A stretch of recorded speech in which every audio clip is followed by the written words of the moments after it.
So welcome back to the next section of the summit. As you all know, we have the Swedish presidency of Europe at the moment. The next one will be in Spain. Wonderful, beautiful, fantastic Spain. What to say about Spain? Well, first of all, they have moved from the bottom to really being number 4, the 4th most cyber secure country in the world in a very short time. They have moved from place number 17 to the 7th in the DESI index on digitalization. And they have done, in the last 4 or 5 years, really an amazing job on leveraging the whole digitalization of the society. They have implemented startup laws that makes it easier to register and grow companies in Spain through incentive structures, and they have managed to implement, amongst others, a funding program for smaller companies to have access to digitalization. So not least to mention another thing, skills, skills, skills. I always say if there is the one thing, I mean, we could try to regulate our way out of everything, but if we don't have people who know how to use digital, how can we ever be competitive? And this has been also a major focus of Spain in the last years. So I'm particularly happy here today to open the next session with Carme Artigas, who has been a fantastic, I would say, ambassador for digitalization, but also for private sector, because she actually tried it as one of the few in politics, starting companies, growing companies, but also with the 2 Spanish associations that we have. So both Amatic and A-Digital. So please, if you would come to the stage, I have a few questions to you, because I would like to ask you a few questions on this Spanish presidency. So first of all, I hope that you are ready for the Spanish presidency. Are you? Yeah, we are very ready. Yeah. So if you should kind of look at what do you expect, what would you like out of this time where you now carry for 6 months the presidency? Do we have an hour? Yeah, no, you have 1 minute. So I think some of the things we've already talked about it, but it's clear that in one side, what we need is really prioritization. And when we talk about priorities, we talk about industry. So what are the things we want to tackle on the industry side? We already have a CHIP Act, but of course there is a lot of industries that are behind and they need focus on that. So we expect, that the Spanish presidency takes this role. On the second side, or as a second point, I would say we need also to accelerate all the implementation of the European funds. So we had this more than 800,000 million euros to implement for execution until the year 2026. And we know that we are behind all over Europe. So we need to tackle down and really implement that, and that goes to the industries, and by the way, also to SMEs. The third thing I would ask for the Spanish presidency now in Europe, it's around autonomy. But autonomy in 2 ways. So how we build more industry in Europe, of course, but at the same time, how we have a new global framework for trading, trading with other countries. Because of course, the more industry, the more raw materials that we will need. The more industry, the more energy that we will need. The more industry, the more data that we need to exchange. So we need also a new global framework for that. And of course, when we're talking about those kind of priorities, no-brainer that we need digital skills. When we ask industries, when we ask SMEs, what is our pain point today? It's the digital skills.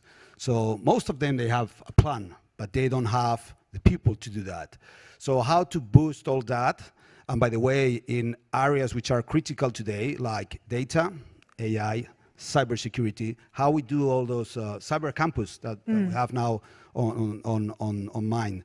So getting this education in a very broad way into Europe. So I would say those would be the priorities that we expect now the Spanish presidency to tackle down.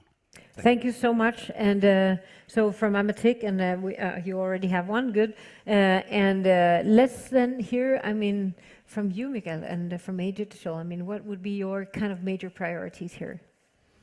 So our priorities in this situation is to follow the path that we started in the last years. I think that Spain could play an amazing job in being a digital hub, not only for the south of Europe, as an European country that now is in the third position in the DESI index as the big European economies. No?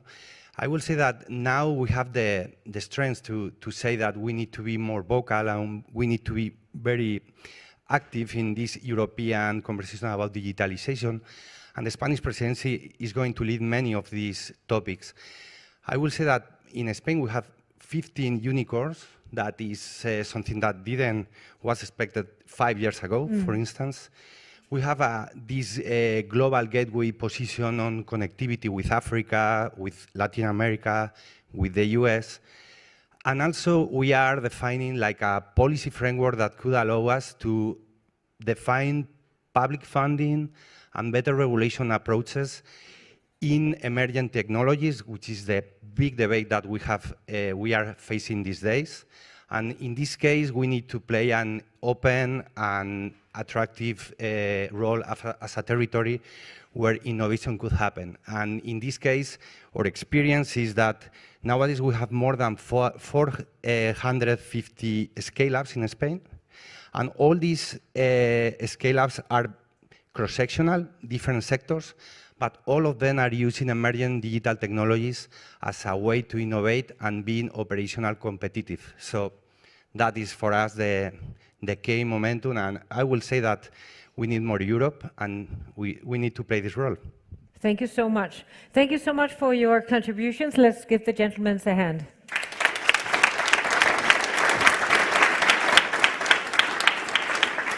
So as I said before, it's not always that we actually get people in the government of this caliber and quality. I want to welcome Carme Artigas.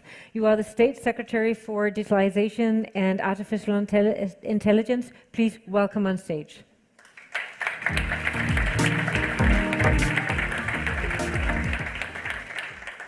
Thank you. You can hear? I have an introduction. Yes, yes, thanks. Please. Good afternoon, everyone, and it is an honor for me to participate in this Digital Europe Summer Summit and briefly outline some of the main lines of action that will be the Spanish presidency of the EU. And thank you very much, Cecilia, just for your leadership in this great organization and to make these great events happen. And it takes a lot of leadership, especially in this important moment for our industry and all the challenges we are facing as Europe. So thank you very much for inviting me being here today. Today we're exactly 1 month away from Spain taking over the presidency of the Council of the European Union for the 5th time. A challenge that we take on with a commitment to the European project that has a historical context, such as the one we are living through, requires. And with a responsibility to completing a significant number of open dossiers in the EU's main lines of work, such as the ecological transition, the social agenda, and of course, and what concerns us today, the digital transformation of Europe.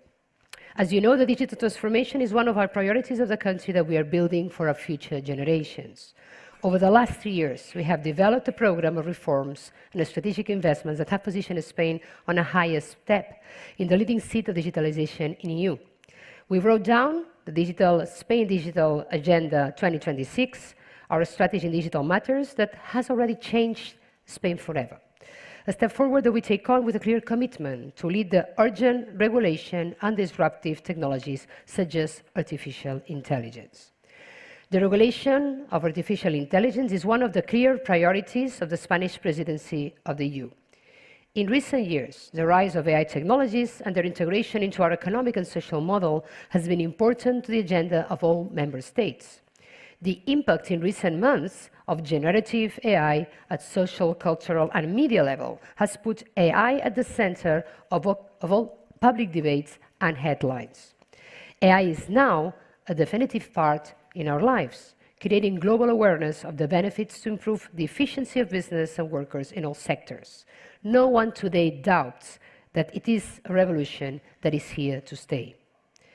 The productivity and competitiveness gains from integrating AI into the value chain of our economy are an unprecedented opportunity for not only economic progress, but also for social progress. However, this path also entails significant risks and uncertainties in terms of security, disinformation, and respect for people's rights, which we must address firmly and prospectively. For this reason, one of the commitments of the Spanish presidency is to successfully conclude the negotiations with the European Parliament on the regulation on the AI Act, incorporating, hopefully, safeguards for this type of artificial intelligence technologies. Closing this dossier is a priority for us. We want to ensure that we have a future-proof regulation that protects the fundamental rights of Europeans without slowing down innovation and progress. We are inspired by our Spanish Charter of Digital Rights, a document that has been fundamental for the drafting of the European Declaration on Digital Rights and Principles, an experience that will make Spain a benchmark country for the EU's ambition to advance in AI systems that put people and social welfare first. And this is why we took a step forward, proposing the development of the first European sandbox on the AI regulation, which will help companies to put into practice principles targeting high-risk systems and general-purpose AI, such as foundational models or generative AI.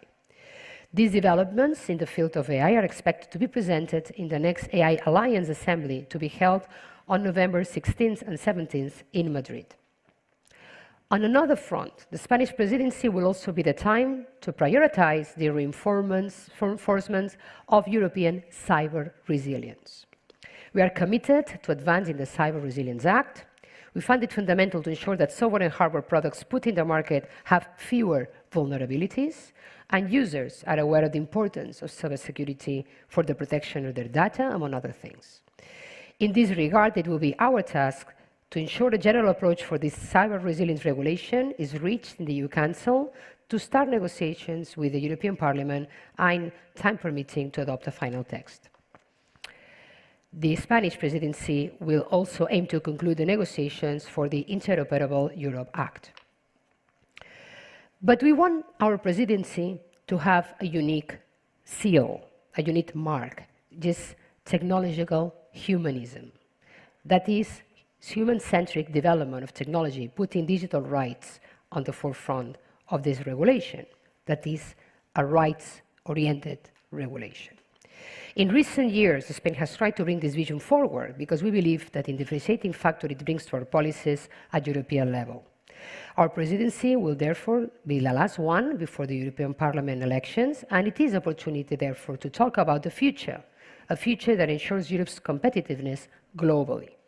We want to deepen the debate on the importance of developing non-invasive, ethical neurotechnologies and the opportunity this presents for Europe in the race for leadership in these technologies. We also have the responsibility to do our utmost to meet the digital decade objectives for 2030. And one particularly important for us is that we have set ourselves is to double the number of unicorns in the EU.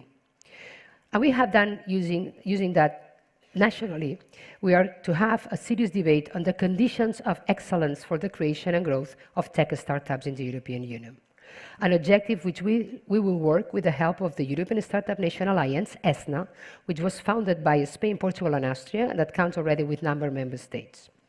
At national level, in Spain, we have already adopted the new startup law that reduces the entry barriers to entrepreneurship in our country. Our will, therefore, is to transfer some of the great changes this law brings to the rest of Europe, and that our effort is coordinated and harmonized. It is about time that we have a harmonized EU-wide approach to technological entrepreneurship, avoiding internal competition and position the EU as a hub of references for attracting startups, talent, and investment at global level. We want Europe to be the best place for entrepreneurs, for investors, and for talent. This is the great challenge of us all. We are committed to ensuring that the best tech entrepreneurship ideas and projects stay in Europe and not have to leave our borders to grow and generate wealth. This summer is a crucial moment for Europe's digital decade. And Spain has the opportunity to be the country championing our joint trip forward during the next 6 months. It is time to finalize the AI and data laws that will be decisive in establishing the policy framework that can determine EU's competitiveness and resilience for the next years. That is why I would like to thank for spaces like this in which to share our ideas for the European Union with due account of the challenges ahead.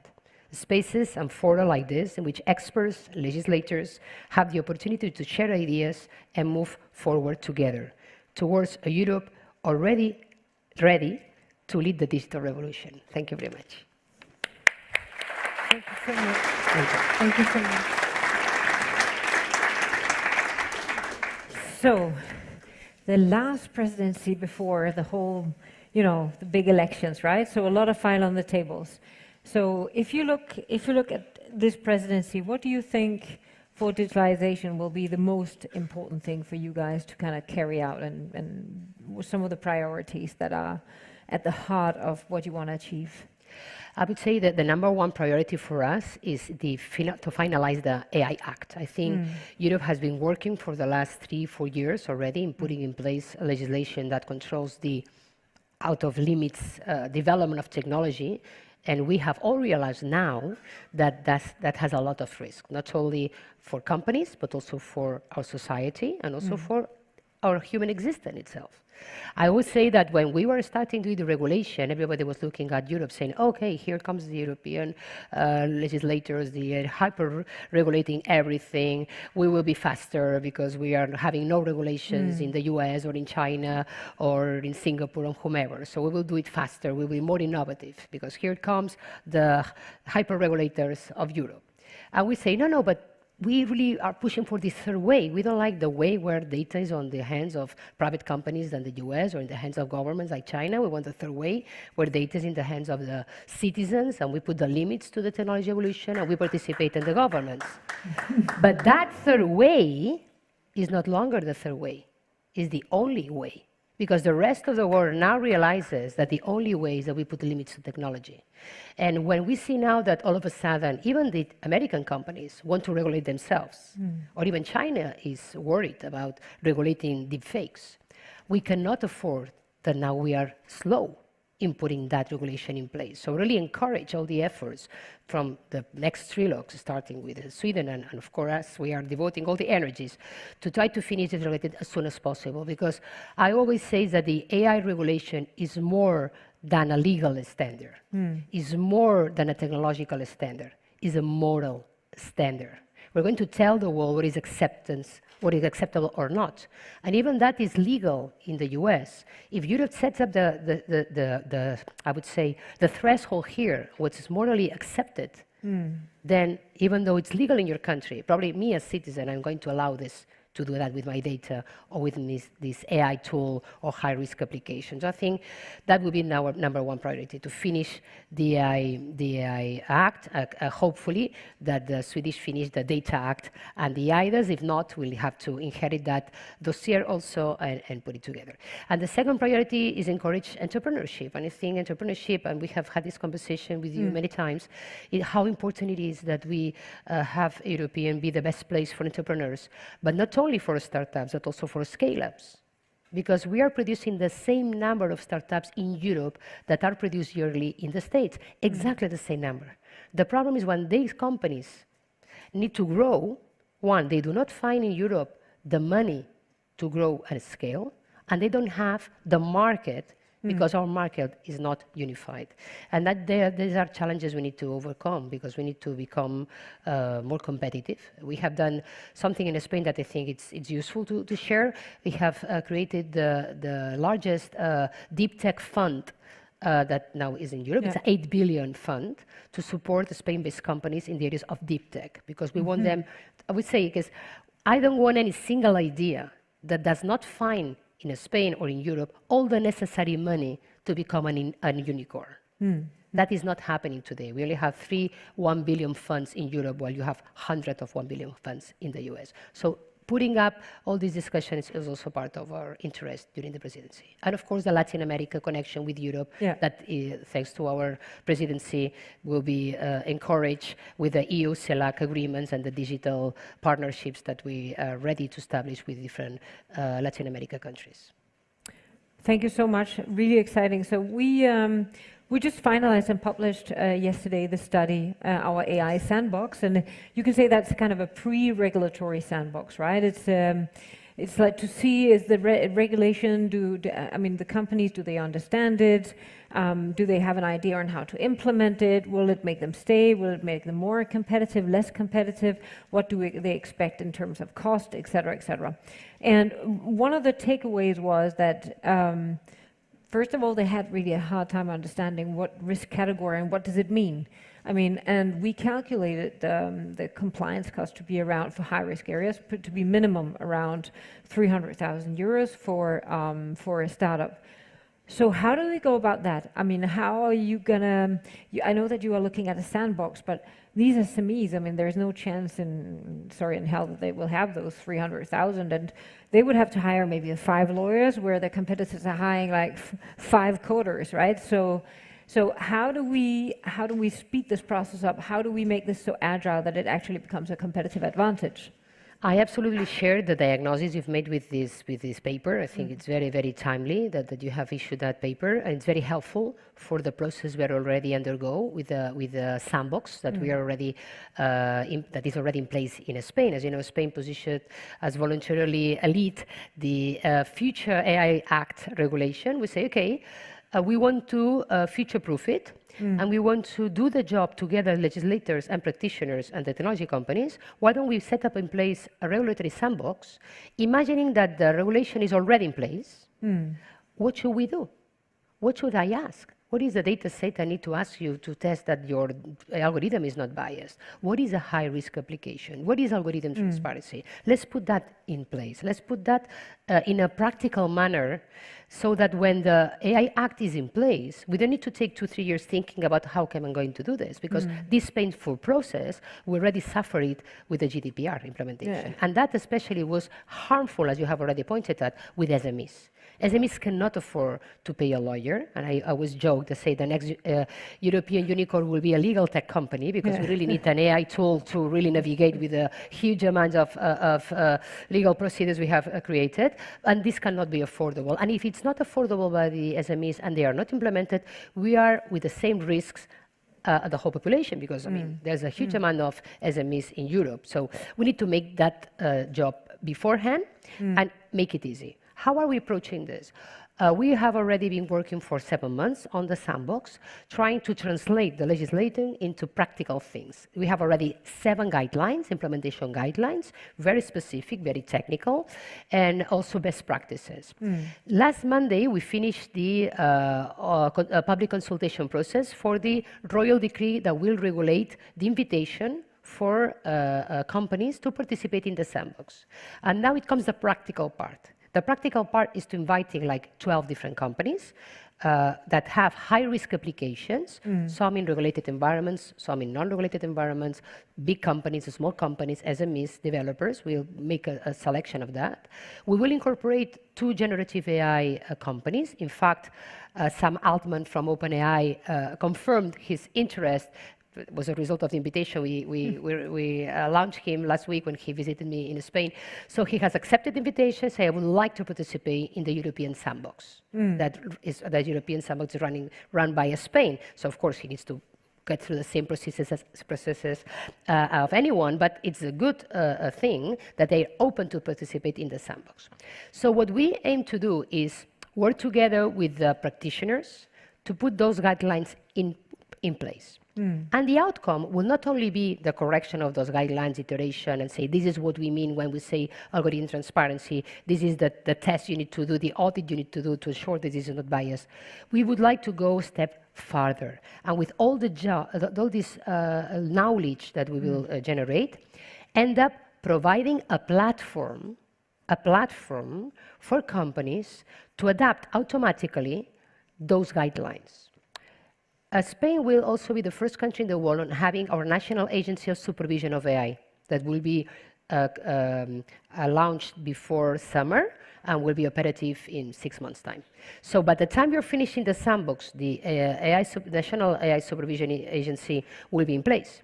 And the idea is that we provide those regulators also the tools to implement that automatically. Because imagine how will be the burden to control the number, I would say hundreds of applications that can be developed every month in all Europe. How are you going to do that? With a physical control of civil servants in a national agency? That means nothing. So I would say the ideal is, imagine we have a unique European platform where all the SMEs have APIs, and you connect your application to the API, that is running automatically the audit and say it's green light, red light, or yellow, and this is the changes you need to implement. This is an idea, but the mindset behind is we cannot say, this is the regulation, and now you need to start thinking how we are going to adapt to the regulation. No, say, this is the regulation, this is the tool, this is the practice, this is how you need to do that, this is how I'm going to evaluate you. And that is the work we should do. If we are successful in this, which is challenging, if we are successful, I think we are changing the way we are legislating. Because this exercise of future-proofing should be done beforehand. And the risk is not that we don't finish the AI Act during our presidency, is that if we take 2 more years to allow the companies adapt to the regulation, it will be 2 more years when technology will be developed without limits, and probably we are not able to revert back the harm that we're going to create. So I think the importance of the declaration of Mrs. Vestager this morning, in the sense of this code of conduct, I think goes also in the line that even though officially you have 1 or 2 years of adaptation, why don't we incentivize companies to adapt it earlier? That's probably one of the questions. So you see now this, platform, so a real technical platform where you can hook into and you can be compliant. Super. I think it's the first worldwide, the first way to apply technology implementation, and I think it's great. And I really... We don't know how, but the idea is there. Yeah. So we'll ask. That's innovation, right? Innovation. Why don't we use AI and robot process automation to automate the controls that we need to apply the regulation? Exactly. I mean, this is also what's going on. We spoke a little bit, let me jump a little bit to cybersecurity, right? Because we spoke about this also, right? I mean, AI is also a part of cybersecurity. We have already seen ChatGPT be used to recode malware inside of the system, so you cannot catch it because it changes it all the time, etc. So do you also see, for example, high-risk testing of cyber AI and in these kind of environment? Do you think we can really kind of have a head start on some areas, and are there particular areas in Europe where you see like cyber or mobility, or where you really think that we can kind of speed up the progress? I wouldn't relate the AI Act with the Cyber Resilience Act, for example, or the regulation. I mean, cybersecurity is a threat. The more we increase the digital parameter, the more threats we have. So now we need to incorporate that in our DNA. Cybersecurity and cyber risk are everywhere. And of course, AI used also for more sophisticated attacks. But at the same time, AI is also detecting faster anomalies to detect cybersecurity attacks.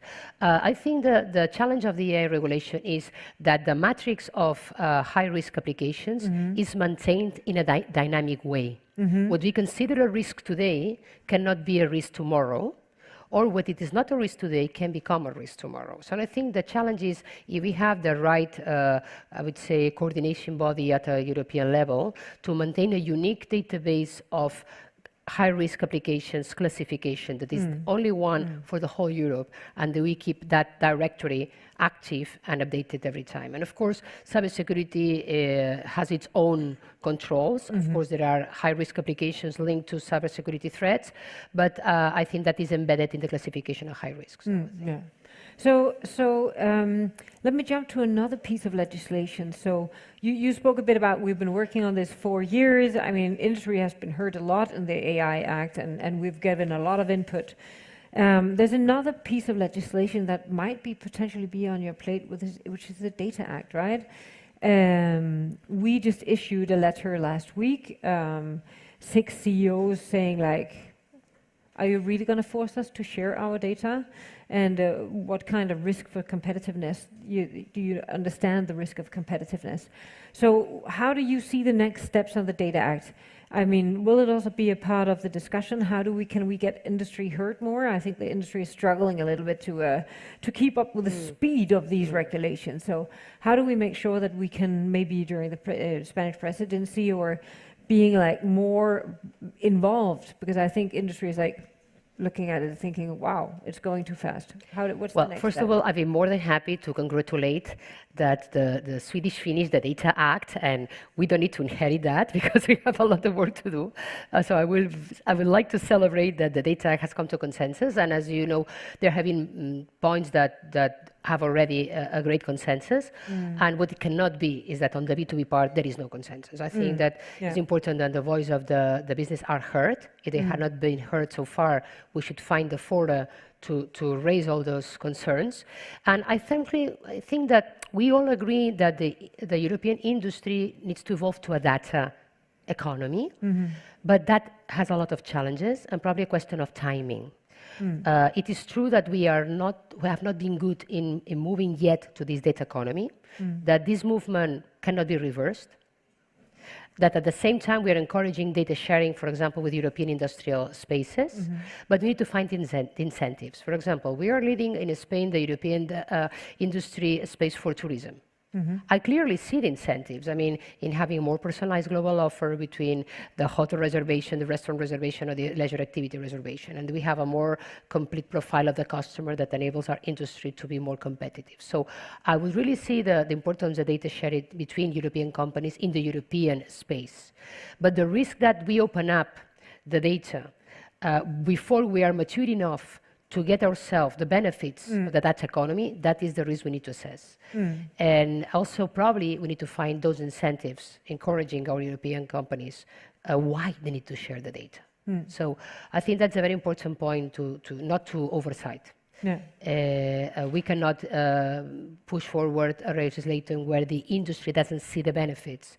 So I think it shouldn't be difficult to find a balance, but the important thing is that the voice is heard. And I don't think that the alarm around IP secrets is reasonable because we have enough piece of legislation covering the industrial property rights and copyright. I think that is already covered. I think probably the question is on I would say jeopardizing your existing business model, trying to move faster to a new data economy that is killing the cash cow without being prepared to capture the new opportunities. So probably that is, I don't think that reflection that you are providing to the table from the business perspective is well understood, probably by the legislators. No, it's been a kind of rushed, and we are also struggling to keep up, right? But thank you so much, and we'll definitely bring those even further to the table, and we really hope to get more voice heard on these things because it's super important. I think it's the time that you the idea is fantastic. The timing might not be super fantastic. But we are, and the other thing that I'm struggling with when I talk, I mean, I'm a full defender on data economy since many years from my business background. And I always say we are measuring companies of the 21st century with balance sheets and P&Ls from the 19th century. Because if data is not activated in the balance sheet of the company, why are you going to invest on it? So all the traditional industries are no longer verticals. We are all the companies are data companies. The only competitive factor will be the unique data you gather and the unique intelligence you are able to extract from that data. And that's the unique competitiveness between one company and the other. But we need to incentivize, we need to find new indicators of value for that data economy. And that is where the challenge is. So let me ask you, I mean, you talk about incentives, right? And it's very easy to sense that that we have similar backgrounds in business. So one of the things that Europe is struggling with is the scale. How to scale and different rules and different incentive structures. I mean, is this time to at a European, instead of European countries competing against each other, you've done a great job in Spain with incentive structures, startup laws, etc. Is it time that, you know, that Europe also starts to talk about incentives and not only regulation? I would say, like, if you take a bunch of carpenters and lock them in a room with a hammer, everything looks like a nail, right? So Is it time that we kind of broaden, that we open up, the box and we look down, oh, there is incentive and there is regulation and, more tools, and then we start coordinating that on European level to actually leverage the internal market? I think so, because otherwise, we need to harmonize many things. Also, we should not harmonize taxation, I would say. We cannot compete against each other. We are trying to propose this also at the startup level. It cannot be different conditions when you want to run a startup if you are based in France, in Italy, or in Spain. I think that's the challenge we have, to really have a unified digital market, because our size is very important if it's a single market. But if it's 24 different individual markets, that make it so complex. For me, that's the good part of moving from directives to regulations, that we don't need to adapt each European directive to a national regulation, creating this mosaic of different legal frameworks. So the fact that we have a unified regulation makes the life easier. But then is when we need to have advantage of the economies of the scale. That's what I say. I want one single European platform, not 24, 27 different platforms. So the same applies with many, many other areas. And especially when the digital economy is an economy of scale that tends to standardize. So we have a challenge here in Europe, is that because of our diversity, we are much better to anyone in terms of innovation in scientists. We are net exporters of talent. American companies hire European scientists. And why we are better than American scientists? Because we have diversity, cultural backgrounds. But that advantage is difficult to capitalize it in a digital economy that tends to standardize and make everything standard in economies of scale. I was mentioning the particularity of Spanish language. We're very concerned that the technology standardization of a large language models that have been trained in English and then translated to Spanish, but not originally trained in Spanish, is provoking a loss of cultural richness and diversity for Spanish speakers. And for example, this is why we're promoting a project to develop AI originally in Spanish. No? So that same technology colonization and standardization is applied in many areas, but we need to keep our identities, I think. The richness of cultures of Europe, with different languages, with different backgrounds, with different history, I think, but with the shared values, that's important. It's a richness that need to convert in a competitive advantage, and we have not done so. Because Chinese is uniform, and America is also uniform market. So I don't know, that is a great challenge. So maybe, so a last question from my side. So now you have in the run-up, and then you have the 6 months. If there was one thing, if you could pick anything that you could really change in how we work in Europe, what would that be? What would make us more competitive, faster? How could we, and how can industry help? That's difficult. That's very difficult, because it's not one thing, because everything is interconnected.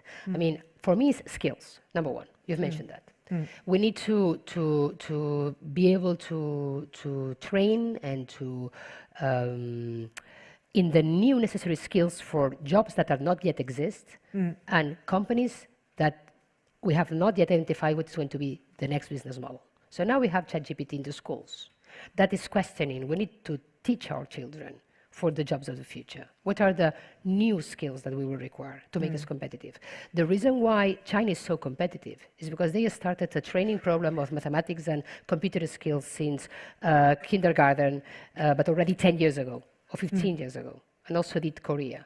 So I think the challenge that we have is how can we upskill our labor force, and therefore transform our industries to a more digital economy. But given the challenge we have with new skills, that are the number of jobs that can be disrupted because automation, not only blue-collar jobs, but white-collar jobs that we see today, requires a very important challenge on keeping our skills updated and develop those new skills that we have not developed in our traditional systems, which are more emotional skills or critical thinking or even abstract thinking that will be required for navigating in this world. And the second for me is that we all agree in the digital rights that we must preserve as a mature democratic societies.